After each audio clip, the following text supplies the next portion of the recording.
confirmaron la existencia de petróleo crudo pesado frente a las costas de Tabasco, perforaron más a fondo y descubrieron un manto de petróleo de alta calidad ligero, que va a permitir engrosar los recursos prospectivos del país en aproximadamente 1.000 millones de barriles de petróleo crudo equivalente. La utilidad promedio para el Estado en este contrato oscila entre 82 y 90%. El otro caso es el pozo Zama 1, también frente a las costas de Tabasco. Hay un descubrimiento también de un consorcio donde participa una empresa mexicana, una empresa norteamericana y una empresa británica, que crudo ligero estiman entre 1.400 y 2.000 millones de barriles de petróleo crudo equivalente, y el porcentaje de utilidad para el Estado será entre el 74 y el 83%, dependiendo de los volúmenes y de los precios de crudo en el mercado internacional. Este pozo Zama 1 es contiguo a un área de petróleos mexicanos, entonces seguramente en las próximas semanas se tendrá que iniciar un proceso de unificación que beneficiará mucho a nuestro país y también a Pemex. Ya pusimos en marcha la siguiente licitación, que es de aguas profundas, que nos va a permitir seguir avanzando hacia la consolidación de la reforma de hidrocarburos. Esto implica 30 áreas contractuales divididas en 4 zonas: el Plegado Perdido, las cordilleras mexicanas y la cuenca de Salinas. Tienen un alto potencial petrolero y gasífero, y la idea que tenemos, como verán en la siguiente lámina, es ir constituyendo clústeres por regiones. Por favor, pueden cambiar la lámina. En 3 regiones. En el Plegado Perdido, ustedes ven en color azul casi morado, los colores de las áreas que estamos asignando frente a las costas de Tamaulipas, y con los otros colores están las áreas que ya se otorgaron en pasados licitaciones, o las que se le han otorgado a Pemex como asignaciones, o en las que Pemex ya hizo alianzas estratégicas o farm-outs. Esto nos va a implicar tener clústeres de desarrollo en el Plegado Perdido frente a Tamaulipas, en cordilleras mexicanas a lo largo de la costa del sur de Tamaulipas y de Veracruz, y la cuenca Salinas también más hacia el sur de Tabasco y un poco la parte de Campeche. Estos van a ir conformando estas áreas de desarrollo. Son zonas cercanas donde ya existe infraestructura y van a ser motores de inversión, de desarrollo y de empleo y de ingresos a la renta nacional muy importante. Otro de los frutos que ya está mostrando la reforma energética, y hacia el cual quiero llamar la atención, es sobre la expansión sin precedentes del gobierno del presidente Peña en materia de gasoductos. En tan solo 6 años vamos a construir estamos construyendo ya más de 7.000 kilómetros de gasoductos. Los gasoductos va a ser uno de los principales legados en materia de infraestructura del gobierno del presidente Peña Nieto. No son como las carreteras o los puentes o las escuelas, que son visibles. Estas se entierran, pero van a ser como verdaderas arterias por las cuales va a correr sangre, que va a fortalecer muchísimo la economía del país. Los gasoductos van a alimentar a 18 estados del país, van a implicar que México cierre el sexenio con 18.700 kilómetros de gasoductos. Esto está permitiendo a CFE reconfigurar sus viejas plantas de diésel y combustóleo al gas natural, que es más limpio, más barato, genera electricidad a menores costos, pero también van a ser impulsores del desarrollo industrial en regiones de nuestro país que ya tenían gas natural y lo tenían racionado, o nuevas regiones del país a las cuales está llegando el gas natural y que a través de estas redes troncales se van a implicar alimentar a la industria y crear también redes domiciliarias que beneficien a las familias. El CFE juega un papel crucial en esto, al igual que Petróleos Mexicanos, que han hecho una contribución junto con capital privado para que esta gran transformación energética se esté llevando a cabo en nuestro país. Como ustedes saben, la reforma energética abrió toda la cadena de valor de los hidrocarburos. Eso implica construir mercados. Tenemos que construir mercado de gas natural, mercado de gas LP y mercado de gasolinas. Está en marcha la apertura del mercado de gasolinas. Ya contamos, como ustedes pueden ver en esta lámina, con 15 nuevas marcas de estaciones de servicio. Es decir, la reforma está empoderando a los consumidores que están ganando libertad de elegir, va a haber más competencia y al mismo tiempo estamos incentivando una política de almacenamiento que permita fortalecer la seguridad energética de nuestro país. Es decir, tenemos en promedio capacidad de almacenamiento para 3 días, cuando las recomendaciones internacionales son por lo menos 35 días. Entonces, con la política de almacenamiento que estamos implementando y la apertura del mercado, están llegando nuevas inversiones que nos van a permitir llegar al 2025 a 10 o 13 días de almacenamiento. Estas inversiones que están ya aterrizando en el país van a implicar 1.650 millones de dólares en nuevos poliductos, 1.500 millones de dólares para el transporte de gasolinas por ferrocarril, 1.073 hasta ahora tenemos reportados por terminales de almacenamiento y 12.000 millones de dólares en nuevas estaciones de inversión, lo cual suman solo por este concepto 16.223 millones de dólares. Pero como les decía yo, la reforma no solo es de hidrocarburos. Hay la parte de lo que llamamos la reforma silenciosa, que es la eléctrica, la que nos va a llevar a las energías limpias. Esta reforma, ustedes nos mandataron crear un mercado de electricidad.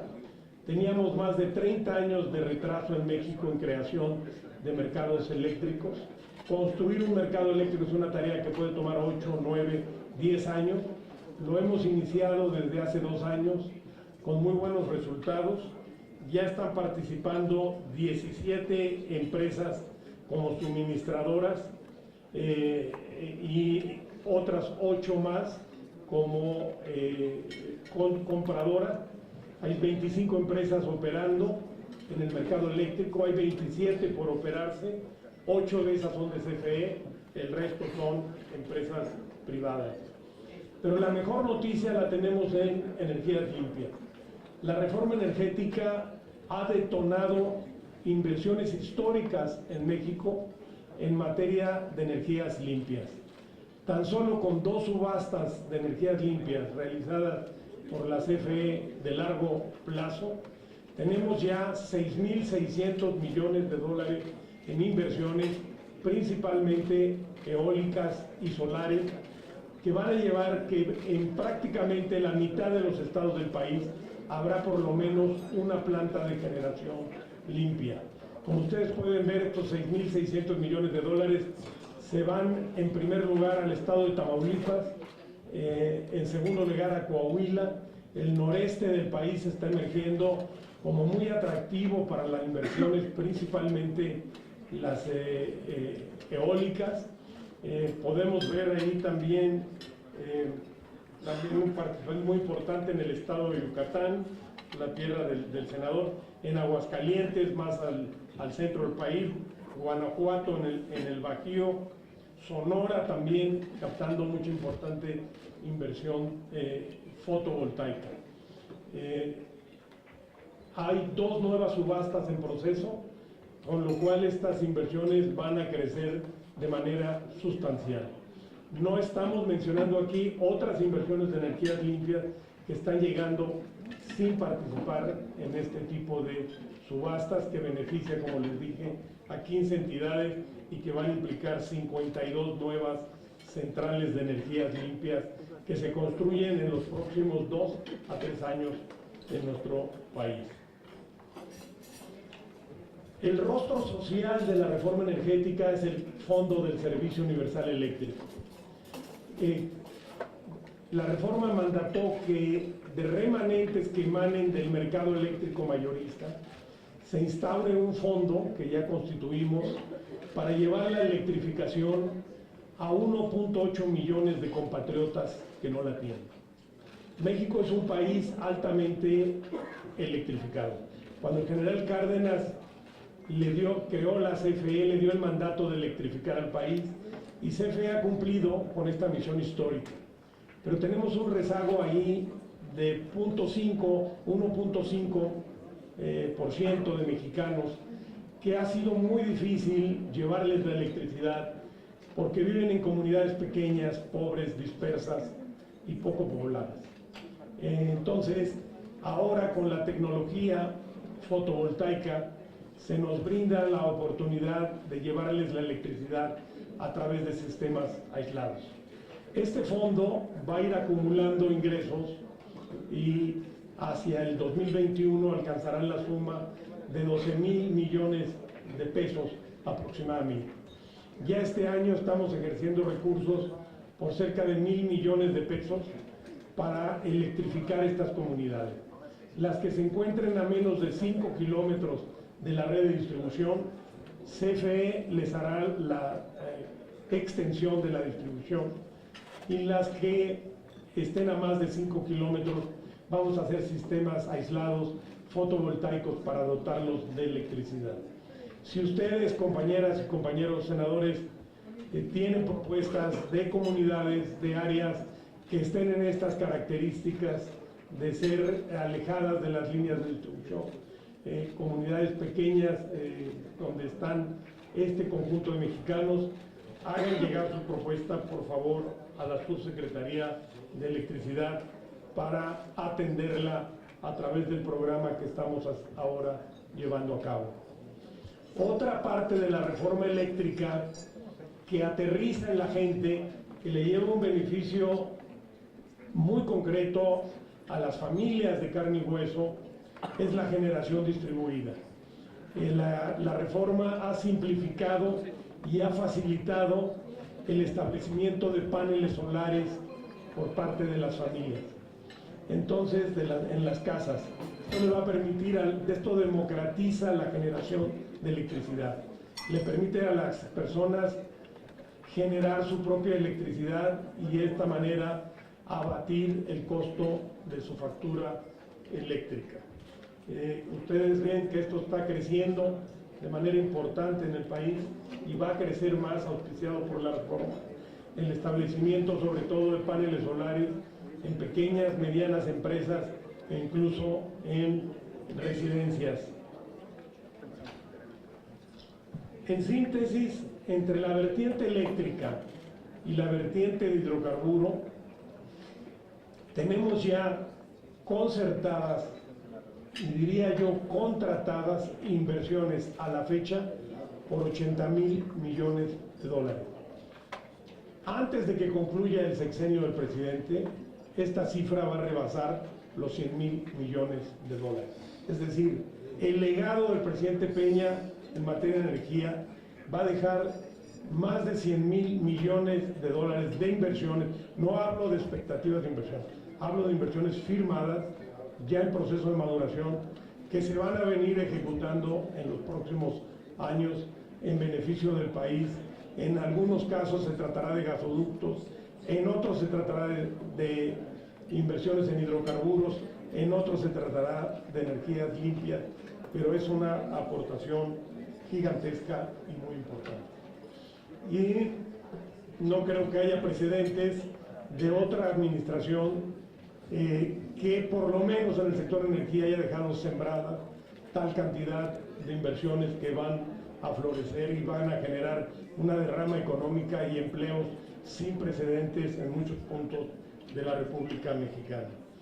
Y finalmente, para dejarle la palabra a los directores de Pemex y de CFE, quisiera hacerles dos peticiones muy respetuosas a los compañeras y compañeros senadores, donde necesitamos su apoyo. Primero, tiene que ver con la agenda internacional de la reforma energética. México, como ustedes saben, es desde los años 90 un país de la OCDE, pero no forma parte de la Agencia Internacional de Energía de la OCDE. Es importante que ingresemos a esa agencia donde se discuten las políticas globales de los grandes cambios energéticos que se están dando en el mundo.